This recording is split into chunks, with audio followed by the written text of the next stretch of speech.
Hi there, this is Alana Terry. Welcome to the Successful Writer Podcast. I'm here with Julie Stamps. How are you, Julie?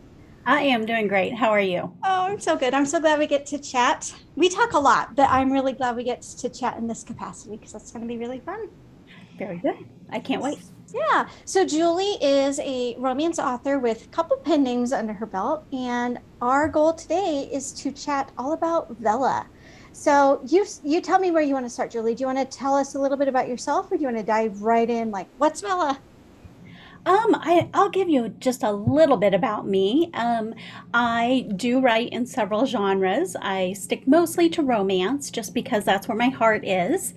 I also am a Rita finalist, which is basically the Emmys of soap opera or of I'm sorry, of romance writing. So Mm-hmm. that was fun, and basically my heart just lies in helping authors to write the best story that they can. Love it. There goes my coffee. My coffee pot loves it too. It's beeping for Wonderful. you. We Yeah, need that caffeine, don't we, as authors? I know. I just have water today, but you know what? I drink my share of coffee, that's for sure. Well, I'm impressed. So, what we were wanting to chat about is Bella. And even for authors who never plan to use Bella, I really want to pick your brain on the kinds of things that just get readers engrossed in a story. Because whether you're writing that kind of way for Bella or for a regular, book reading audience, a lot of the tips and tricks are the same. For anybody who might not be familiar, can you give us just a little bit of an idea of what is Vella and the 2 to 5 minute version of that? Yeah, no problem. Let's see. Vella is an episodic reading platform. And by that, I mean there are short episodes, which we as readers or even writers might equate to chapters, but they're just a little bit different. Because it's episodic, you want to keep the reader reading and you want them to basically crave the next episode. So, um, they I think that they work just a little bit different than your traditional novel where somebody is trying to go from the beginning to the end all in one sitting. You have to keep them coming back. Um, the platform itself is done on a token basis. Readers do get 3 free Vella episodes to read from any story. And then they're also given 200 tokens for free that they can use on any story on the platform as well. So they technically could end up reading about, I think I figured it out, it's about 10,000 words for free. Okay, yeah. I kind of like to think about the difference between Bella and a novel is similar to the difference between a series of a Netflix show and a movie, right? Like, even if it's about the same length, Yes. start to finish, it's different when it's episodic, like you said, because each episode sort of has its own arc. Yes, it does, and it definitely has to have that peak, and I talk about that quite frequently when I'm working with authors.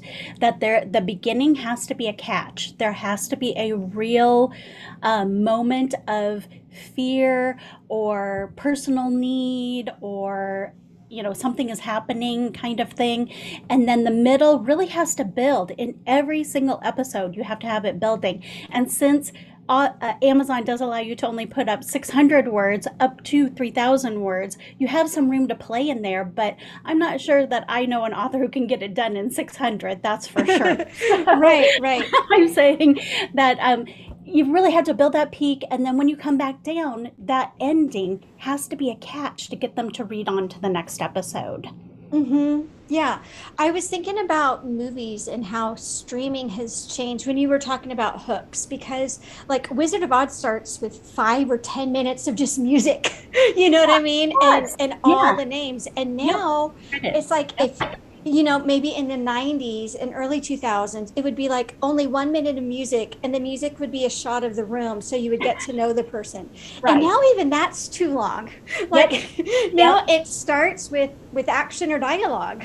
Yep, that is exactly right. And like you went back to Netflix, Netflix does put out episodes of TV shows and their little stories. And you're right, it has to lead you into the next one for you to want to keep watching it. And Yeah. I mean, I binge a lot of Netflix, and I think that Bella is very similar in terms of book to movie or to Hmm. story. Yeah. Yeah. Because if it doesn't hook you in the first few minutes, you're not You're going to not stick. going And to keep then going. No. across the series, it's got to hook you in the first few episodes. Like, I don't think Right. there's a single show that my husband and I watched where, like, we just know the entire first season is terrible, but we're going to Yeah. suffer through it because we Right. don't do that. We've got better things to do with our time. Not at So all. Not at all. we've probably, I think for us, if you have us hooked after like within 5 episodes, you probably just have us hooked, Yep. unless you do something really, really dumb later on. Yes. But if you don't grab us in that, first three is even better. Yes. We're just not going to stick around. Yep. Yep. And that's why one of the things that I say in those first three, really concentrate on the story and kind of leave the minutia and details out, like setting. Right. Keep it simple, certainly. Mm-hmm. Mm-hmm. Definitely don't dig into, how the tapestries look if it's Victorian, because that's not going to truly matter to a reader. What you want them to know is what are the goals, motivation, and conflict of these characters, and why is it important for them to keep reading? What is the ultimate goal for these characters? Yeah. So I know you've been doing a lot of research about Bella, and here's something I love. You and I were talking just between us a couple weeks ago. Like, I told you your superpower. Now I'm going to share it with the rest of the world because, like, we're both teachers, we're both book coaches, but you like teaching the craft of writing, and for I do. me, that's harder because like I can teach somebody the ads, I can teach somebody the mindset to be more productive, but it would be so hard for me to come in and be like, well, this is a boring first paragraph. It didn't hook me. But you're really good at that. And then the other thing that you're really good at is taking what has been successful and being able to really almost data driven explain why it's successful. So I want to Yeah. talk a ton about like the cliffhangers and the chapter endings, but since we're on hooks, can you tell us some of the most effective types of hooks that you've seen in Vella that have really grabbed you? Yeah, absolutely. So some of the big ones that I see are to hook them with an interrupted conversation.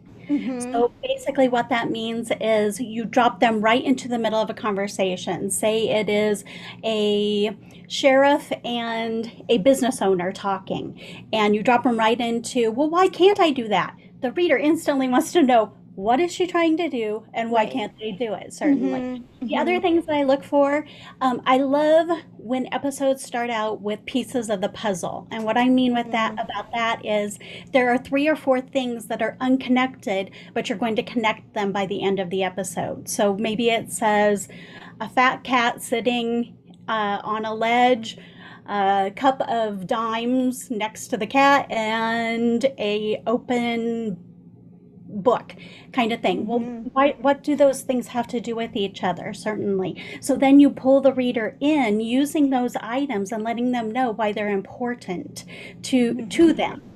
And as you go along, you can ramp it up just a little bit with, oh my gosh, so the cat isn't actually theirs. The cat is it's one that crawls through the window every day. She doesn't know who it belongs to. Maybe that's part of the mystery if you're writing a cozy Mm-hmm. mystery. So it's dropping hints also throughout the entire episode. The hooks generally need to be um, catchy without being cliche either. Mm-hmm. Because as Mm-hmm. soon as you send a reader into a cliche, they have an expectation of what's going to happen. And you need to keep them wondering what's going to happen, not thinking this is going to happen.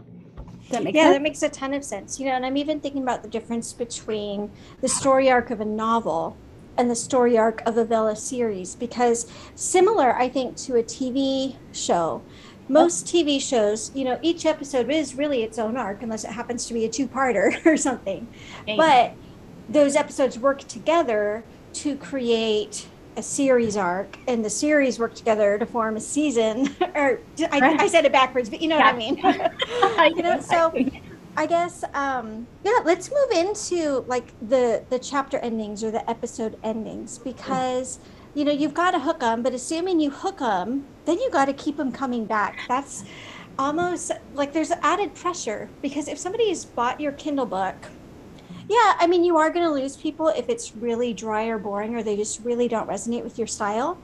But Mhm. there's a difference between I bought a book and I'm not going to finish it, and the difference between I read through the first three chapters, but I'm going to choose to not. Like it's sort of like with TV versus film and how like every single movie used to start off so slow because nobody who pays 10 or 15 bucks for the movie Wants is to going to sit stand through, up. yeah, Well, yeah, but 7 then they're minutes. not going to stand up and walk out. Whereas That's if you're true. just flipping through looking Yeah. for something to stream Yep. and 5 minutes have gone by and you're like, this hasn't even started, you're probably not going to stick around. So, Definitely. tell us all the tools in the toolbox to keep our readers to Okay. stick? And I just want to remind listeners that this applies even if you're never going to write episodic, right? This Absolutely. applies Yeah. for any type of writing that you do because you want the These could readers to keep these coming could be back. used in any type of genre, certainly. And I personally have developed 10 different ways that I think that you can, what I call power snare, which is like a Mm-hmm. cliffhanger, but I call it a power snare so that you get the reader to come back. You grab them, you hold them, and you want them to get to that next episode. So I'll give you a couple of them that I think are kind of interesting. And Okay. the first one that I use quite frequently in my writing is the accident. So something is about to occur, an accident, or has just occurred, and what is going to be the aftermath. The reader will always want to know, oh my gosh, did they survive the Right. crash? Did Mm-hmm. they did they um did they fall off the cliff, or are they still standing up there, or are they hanging by Right. their Yeah. Yeah. tail, kind of thing? So that is the accident. Another one that I think fits romance really well is the almost moment. And so you Mm, have your two close together, and then you cut scene. And what's going to happen? Are they going to right. kiss? Are they going to, are they just looking into each other's eyes? The readers are going to want to know. So you have to give that snare where you trap them in. And then in the beginning of the next episode, you're going to bring them back into the scene and give them what they want, certainly. Yeah, I like how you mentioned bringing them back in the next episode because when you watch reruns, even if you're streaming, they do that, right? They cut and They it's have a a commercial recap. break. Yeah, yeah, yeah, and then yeah. and then you don't have to like watch a commercial, but it No, really often like it has them repeating the same last line that they yeah. said, or it picks up, immediately after in that very And that dramatic moment. often it works really well in romance if you're doing dual point of view, obviously, because then you can bring Hmm. the reader back in under a different point of view. Now, if you're only under one point of view, you could always change it up by giving a different angle look in on Hmm. the scene. So Yeah, no, I love that you called that the almost. Is that what you said it was? it's the almost The moment. almost moment. Almost moment. So, But yeah, like I said, there are 10 of them that I've come up with that I have read so many episodes, and I try uh, to, like you said, decipher them down into what is the real feeling that gets me to read on to the next one. And right. these are the ways that I saw that an author got me to keep reading on, certainly. Hmm. Yeah. What were some of the flip flops if you looked at the ones where you didn't choose to continue with the story? Ah, okay. Number one, mid sentence stop. Which I Uh-huh. do actually suggest, but I want to say that I think this can only be used in certain genres. I think it's great in Hmm. horror or thriller, something like that. Hmm. You know, you can stop the person talking in mid sentence and then go on to the next episode. I think it's fine there. I don't think that it would fly with a lot of genres. So Yeah. those, they kind of, they both, and I think this is intriguing, they both bothered me and intrigued me. You know, they made Hmm. me think, Hmm. okay, is that a possibility? Certainly. So I Right. would, another one that I found was truly, it felt like the episode ended the story. And so Hmm. the journey came to an end at the end of that episode. You don't want that to happen until the very last episode. You have to keep the hero or heroine or whoever it is on their journey to their goal, and just keep throwing constant conflicts into every Right. episode, so that way you have that peak in it and you're not just Yeah. coming to a final end. This isn't a final end. You want it to keep going through the entire story that you're writing. Yeah, yeah. I keep drawing the parallels, and I think this would be a good exercise for people listening to try. Is like, what makes you give up on a TV show? Yeah. Because I know as you were talking through that, my husband and I, we watched like all the seasons of House Yeah. up until we got to where he decided to sober up, and then we're like, okay, this isn't fun anymore. It wasn't Plus, funny anymore. plus, kind of like what you were saying is like his story arc kind of sort of got complete. And Right. so we were like, what's the point? There's a season and a half left, but it's just going to be him doing what he does. Yep. And so Yep. I think that's a really good point. Don't close your arc too soon. And I totally get that. Mine would be The Office. And it's Hmm. in the two lead characters or some of the lead characters, and forgive me, I can't remember, but they get together. So their romance Hmm. stops. There's no more tension for me. So I was like, Yeah, I'm what's the gonna point watch now? this. And I've probably watched like the first 5 seasons of where they're working through their relationship about Yeah. 10 times, but I never get past that because I'm like, okay, that was the only reason I was watching. So you're right. Don't That's move. totally why I never finished the Anne of Green Gables series. Oh no! Oh, that's one of my favorites. I Oh just, no. once she stops being a little girl, I'm like, oh, I don't Yeah, want you to grow up. So I refuse to yeah, read to the end. yeah, But yeah, yeah, I yeah. think that's a great exercise is what makes you give up on a TV show. Sure. And that can often be a really good way to clue in to what's going to work and not work. Yeah. And I think there is a balance because there are other shows where, like talking about the romance, you don't want to bring them together too soon if you're doing the Right? slow burn, but Yep. you also don't want to drag it out so long Right. that people just get sick of it. Yes, absolutely. And that's where the escalating action really in the middle of those episodes comes in. Hmm. And you really have to keep the narrative going by giving the readers new carrots that you can use in the next Mm. episode as well. Hmm. Hmm. Yeah. What are your tips? Because we think of, I could think of there kind of being two types of a Bella episode. I could see one being where it's like a quest thing. Like in this episode, we're going from here to here.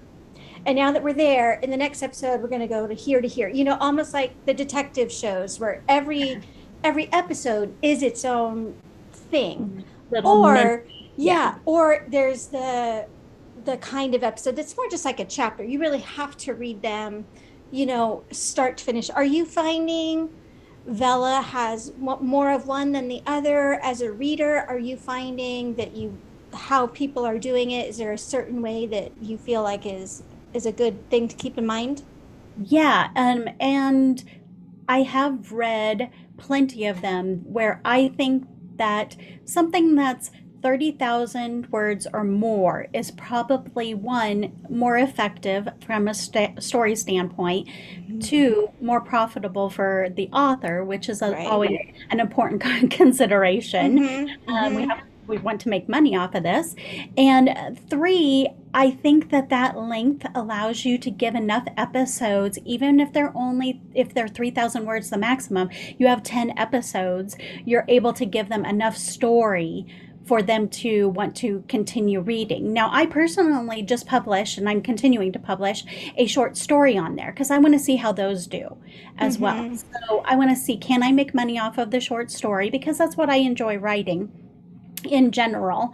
I do also write novels and novellas and such, but I like figuring out, will this work? And so I look at Mm-hmm. a short story and I know that 3 of those episodes are free. And if there's only Right. 10 episodes now, and that is a point, is that Kindle Vella does state that you need 10 episodes to make it a full book. So, and mine has to have 10 episodes. I hit right at 10 episodes. So, um, the short answer to your question is probably to keep the reader going. I would say longer is better, certainly. And Mm-hmm. in the episodes, I would say as long as you keep the action moving, you're probably doing good and giving Mm. those points. Yeah. Yeah, no, that makes a ton of sense. So before we wrap up, I would love for you to take just a minute. So you've been so Vella focused, and you even have a course on Vella that we'll be telling our listeners about real soon.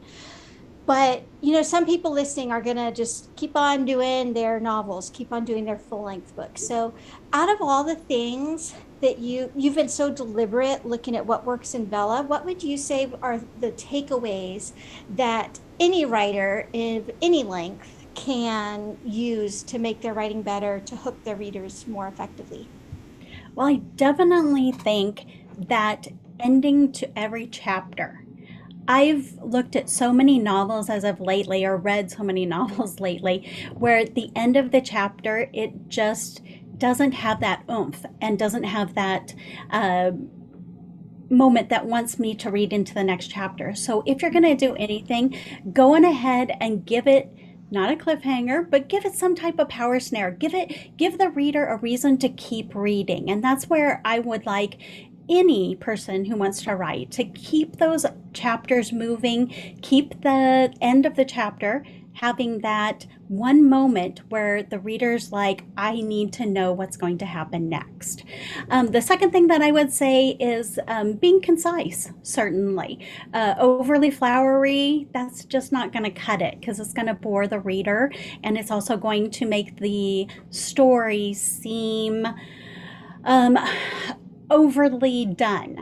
Mm-hmm. Oftentimes taking away can actually be a good thing. And that's why the writing for Vella, it means being concise Right. because you only have 3,000 words to get an episode in. So I would say being concise and choosing your words well so that they get your idea across, definitely. Yeah, no, I love that. Well, thank you so much for letting me pick your brain about that. And for everybody listening, I hope you grabbed some good takeaways, whether you're writing for Vella or just writing for your continued readership. Julie does have a course all about writing for Vella. And so we will include the link that's part of the Successful Writer Academy. So you can see that at courses.alanaterry.com/Vella. And Julie, thanks again just for being here and chatting and sharing your knowledge with us. Thank you. Have a great day. Bye.